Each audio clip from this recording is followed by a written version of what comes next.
Hello, my staratlas family. It's me, the MetaVerse Explorer, back again with another staratlas video to keep you updated on what's happening.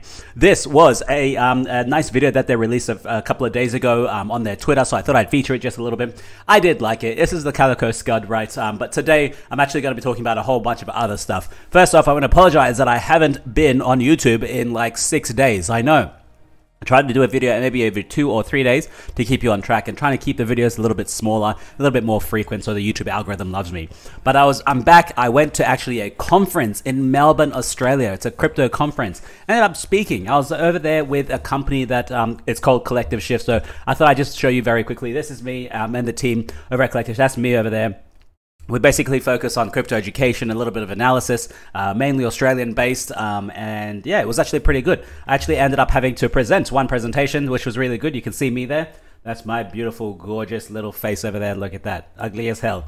And this is Matt, my kind of boss, mentor in Collective Shift, and we actually packed out all of our talks. My specific talk was about important lessons learned in crypto, and one lesson was understand tokenomics. Okay, understand tokenomics.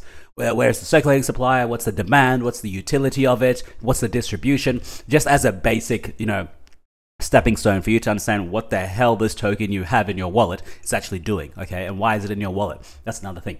So yeah, that's what I did in the last 6 days, and that's why I haven't been able to keep a staratlas video out. But now it's time to get on track with staratlas.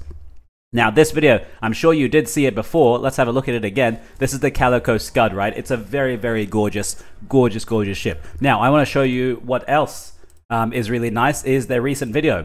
This is about the team putting behind the mechanics, or at least the animations of someone who's driving a Calico Scud.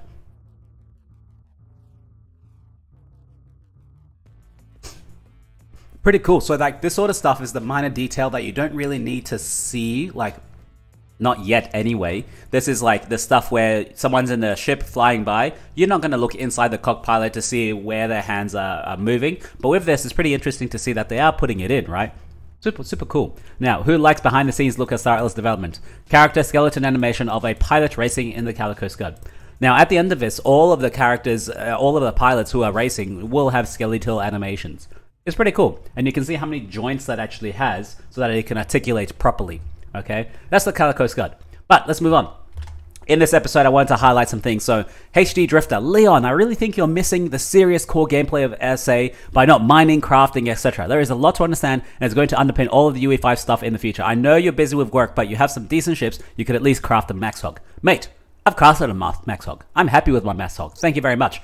I've actually crafted a whole bunch of ships, okay? I've actually stopped crafting now, and my plan is actually accumulate a lot of resources. I'm aiming for Luminites now, Luminites as well as the faction crystals, because they are really far deep into the medium risk zone, and there's only one per faction, and when combat comes in, it's going to be very, very difficult for people to go and get it, because it's so far away. So I'm just trying to lap it all up now. So HD Drifter, thank you very much, man. I seems like I'm not missing it, because it seems like I am missing it because I don't do much content on it, but don't worry, I am. Now, this is another suggestion from user WC oh no, it says pussy. Suggestion: take more time when showing the tools, like Evi. I could hardly understand what you were saying. Evi is not a word. Fortunately, I noticed you very briefly showed the name, and I was able to freeze the image to see it. But even then, I did not know how to access it. I googled it and found the URL. It would have been nice for you to say the URL, also how to use it. My friend, I apologize that I go really quickly. Some of these YouTube videos here, I watch YouTube videos, okay? And I need the contents to be very quick and give me what I need. If you need to, yes, you can go and press spacebar and pause it. I do put, at the end of all of my videos, I put the links of the items that I discussed in my video. Let's go ahead and look at my last one. So I think this is the one that you were saying. New SDU. Okay, you see here, links mentioned in the video. There is the EVI for you right there. All you had to do is go to the contents, and then you see that link. But this is also a good feedback for me, so thank you very much. I will slow down a little bit when I'm showing new tools or something that I think is worthwhile at least. But that also then reminded me that I need to go back to EVI and see what the newest update is. And my friends, there has been some new updates, so I want to share with you again. So I'm going to refresh the page so it's a new, fresh page, okay? Let's go over here. You see they've improved the UI a little bit. It's hard to see, but all the way on the left, maybe I can, I don't know, I can't show you. So there's a circle, okay? And then this will come up, for example. You can do sector. So this is on the third button on the left. You can't see it on the screen that I'm showing you there, but I'm just hovering over there. It says data display options. You can go to the node, you can go to the label, you can go to the sector. I like the sector so far, that's what I'm messing with. Press sector scan latest probability, and then it'll start populating all the latest probabilities. You see all those little dots coming up? Okay, 17, we got 22, 31, and this will give you the latest probabilities, okay? Oh, that's terrible. 4%. Stay away from there, right? MIZ15. Let's see what it's like at the safe stations. It'll be very, very low, very, very low in the safe places. And then you go, of course, to the medium risk zone. Look at that. MRZ36 has pretty high. Okay, so that's it, right? And then there's a sector scan, survey scan count. This is how many I think people are scanning there. If I'm not correct, if I'm not wrong, sorry. And then they have an idle fleet heat map, which is pretty cool. You can see how many, like how concentrated the fleets are over there. So 3 fleets here, 5 fleets over here. What the hell are they doing there? I wonder what that probability is if we can go here and it'll pause us. It'll let us know how many fleets over there. Because maybe if there's 5 fleets on there, that's crazy. What are they doing there? You should be moving across for SDU scanning. Yeah, look at that. It's true. 5 of them. Why? I don't see the reason why. And then, of course, they have different things here. Distance to CSS. It's a nice little gradient for you to realize how far away you're going. Distance to the star base itself, okay? As well as distance to the sector 000, which is like the high risk zone, which would be like the middle nucleus. Now, it is pretty cool, right? They have made some changes here. Very, very awesome. They have other options here for you to set custom coordinates and also the fleets. Have a look at your hangar. It's pretty cool. So that is, I'm going to say the URL for you guys. atlas.eveiey.com. Okay, but it's also in the description, my friends. Now, what is next? What is next? The Sage, sorry, not the Sage, the Golden Tickets Week 3 has officially gone, okay? We've got like 2 more days left to go in it. Now, this is a little bit less of a prize compared to the first week, which was 300,000 view app. This is 150,000 view app. But let's look at the second week and see, because I missed covering that, right? Event number 2, here it is. Let's go and see all the people that won in event number 2. There were total, how many participants I want to see? Let it load, let it load. Come on. 740,000 tickets. Remember when I covered it, it was like 69,000 tickets. So someone got a D9, which is pretty impressive. An Armstrong Imp, 1 claim stake tier 5, 3 claim stake tier 4s. Let's have a look at some of the winners. The username for the D9 is called Fotali. Very cool. And then Skyfinder won the Imp as well as a Jota Bod. And then Poduro. And then look at the claim stake tier 3s. I'm going to take myself away so you can see the person. Included a Jota, Odysseus. And then look at this guy. Included a Jota, Test, Blazing, Rook, Ghost, a Jota, Dr. Snoop, a Jota, a Jota, a Jota, a Jota. Oh my god, this guy, a Jota. I don't know how many tickets he had, but he has won a lot. So a Jota, whoever you are, congratulations, man. It seems like you had a lot of tickets and you've won some awards here. So let's look at the third prize, the third prize pool. What's going to be in there? Sorry, I'm also getting over a cold. Apologies on that. So the third prize pool has 148,000 tickets so far. It's going to be ending November 8th. It's got 2 days and 19 hours left. Let's have a look at it. It seems to be really, really rich in housing, the CSSs. So let's have a look. So we have only CSS tier 3, okay, 1 of them. Mud CSS tier 3, 1, and Mud CSS tier 3, 1. Oh, sorry, an Uster. So it's like tier 3 for all the different races, 1 each. And why is that the featured reward? It should be all 3 of them should be featured. And then let's keep going. We have, of course, a tier 2, a tier 2. Let's go back to the second page. Let's take myself away. A tier 2. And then we have 5.6 million in Atlas, 1 of them. That's crazy. That's a lot of Atlas in one go. We have a claim stake tier 5. Oh man, that is going to produce so much resources for you. Claim stake tier 4. And then more Oyster CSSs. Let's see here. More tier 1, and then 1 million Atlas, 5 of them. Claim stake tier 3. More base tiers, 15 base tiers, 15 and 15 base tiers. So this is really heavy on like the base tiers. This is really heavy on the housing, sorry. So it might actually They're not productive assets. I'm going to be honest with you. The claim stake to me is worth a lot more now than the housing, because you can't do anything with the housing. It'll be worth more later, right? But the claim stake is what's going to give you resources now. And speaking of resources, they are very highly valued right now. Now, that aside, good luck if you do end up to put your name in here, put your tickets in here, try your luck. I'm just going to put 10. I don't think I'll win anything, but it's $1, so I'm happy to use it.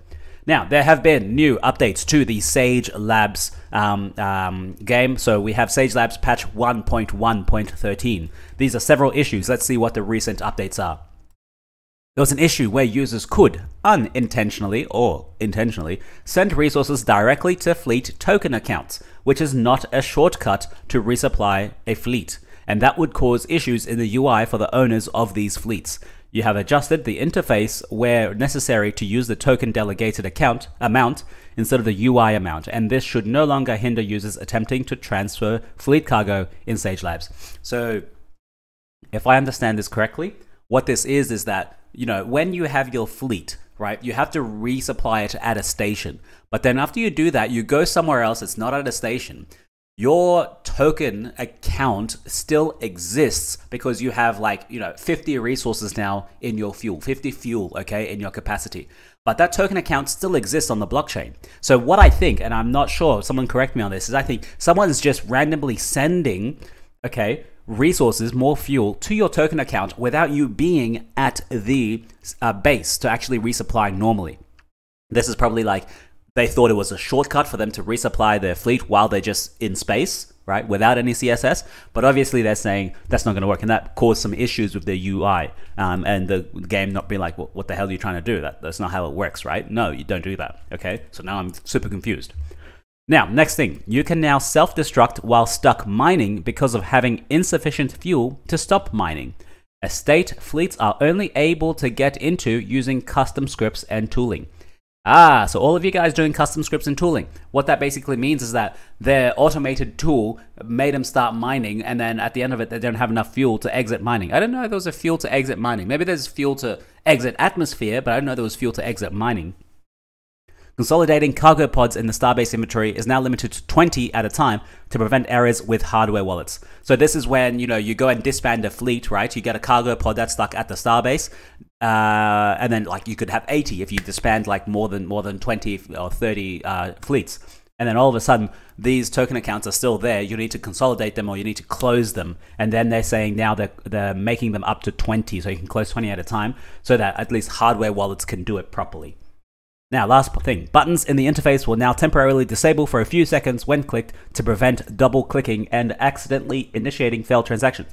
This happens all the time, especially when I'm crafting, right? When you click craft, it takes, I don't know why, it takes like an extra second for it to actually register and for the button to go off. So I'm so thankful this has happened, because when you click one, it's going to go send the transaction, but it takes time for the UI, for the website to actually update itself. So until that happens, you could click it again, okay, but the first resources have already been taken, and then all of a sudden you have two transactions. One's taken all of your stuff to go and craft or do whatever you need to send that transaction. The second one still looks like it's got all that stuff, but it doesn't, because your first transaction took it. And now all of a sudden you've broadcast a transaction to the blockchain, and you don't have the resources, and it's going to fail, okay? And then you're going to get stuck there. So now they're saying they're putting a delay, like a 1 or 2 second delay after you first click it, so that you got to wait a little bit for the actual everything to catch up, and then you can send another one if you need to. It's pretty good. These are very small quality of life changes. I like them myself, so yeah, I mean, I'll keep you updated. Now, the thing is, this is actually patch 1.1.13. I tried to log in and update everything. My thing is not actually updating. It says 1.1.18. So I don't know if they have actually pushed it live. Not sure. Maybe not yet. Let's just wait and find out. Now, lastly, before I go, let's put on some music and let's check out what the latest stats in staratlas is. We're already at the 14-minute mark. I'll try and keep it a little bit lower. So this is the global overview of the AFIA Flipside page, my friends. What has happened to...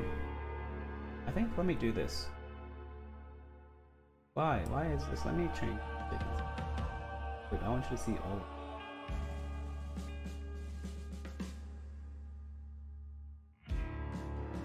That's better. You can see the whole page now, right? Whole page. Awesome. Now.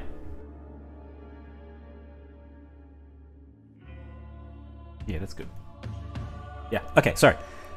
Now, let's look at some stuff in the global market update, okay? Let's have a look.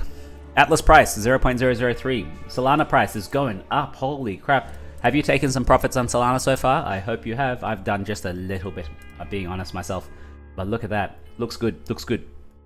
Now, what did I actually want to see here? I wanted to see what the claim stakes are doing and how much they're paying out, okay? Claim stake 1 is 76% ROI. Holy crap. The claim stake 5 is 116% ROI. Holy crap, right? A 3 is 81. A 4 is 51. Oh, goddamn, no, I just go to a 3 rather than a 4. Why would you do that? Now, very interesting stuff, right? Only because the resources are priced a lot more than they're used to, okay? It's a free economy now. Speaking of resources, let's have a look.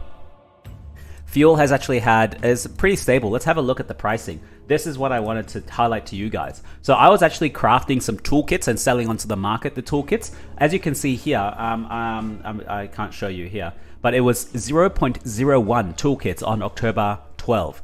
Toolkits have literally cut in half to 0.004. That's pretty significant. That's like literally a 50% gone on the price of toolkits. So it wasn't as profitable for me to mine the iron and craft it into toolkits. So right now, I'm still thinking about what my next kind of what my next thing in Sage Labs is going to be. Either still accrue some resources that I want, or just keep crafting. But you can see this giant dip in toolkits over there. You can see ammo as well has slowly gone down, while at the same time food has just stayed stable this way, okay? It seems like the prices of the resources are coming down slightly. Now, this is the profit and loss on them just in the last 24 hours. We don't need to cover that, it's too short of a window. And now let's look at Polis and Atlas. Excuse me. I wanted to show you something that I did see. The team did sell some Polis really recently.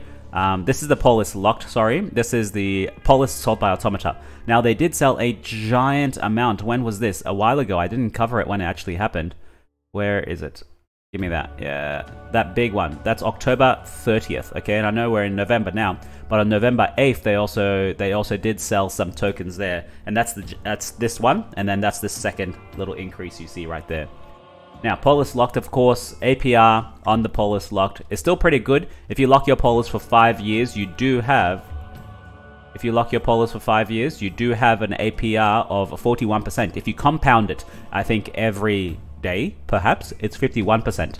But 5 years is a long time from now, right? Let's be honest. I'm going to be honest with you. 5 years is a long, long time. So if I'm going to lock any Polis now, it'll only be for like 4, 3, 2, 1. And at the 1 year mark, you get 8.28%. Which is not bad, okay? Which is not bad at all.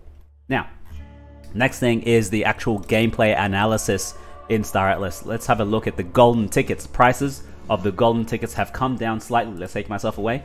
We started with 40 Atlas all the way down to now 27. And you can see it's starting to plateau a little bit here. So golden tickets have found a small equilibrium, probably because the cost to manufacture them and the demand from the golden ticket raffles is actually eating them up a little bit. SDUs have been relatively stable, 1.8 all the way to 1.8, still stable from November 7th to November 13th. And as you can see here, this is the volume on them, still going pretty low. Anything else here? Let's have a look at what's been selling recently. Golden tickets have the highest volume. That's pretty good. 27 Atlas server data units, 1.7. Toolkits have gone down, I know, by half. Fuel is normal. Everything else is normal. Yeah, I don't see anything crazy. Look at the radiation absorbers. It's gone up in price by 37%. That's a lot. That's a lot. I wonder why it's so high. Maybe because people are just lapping it up. Yeah. Anyway, guys. That's a little bit of just going over the stats a little bit. I don't want to bore you too much because you have all of this information at your fingertips and it's not just me. So yeah, please feel free. Go and see any of the stats you want. If you want me to cover anything specific, please let me know in the comments so I can look at it actually. And with that said, I will leave you and love you. Thank you very much. Bye for now.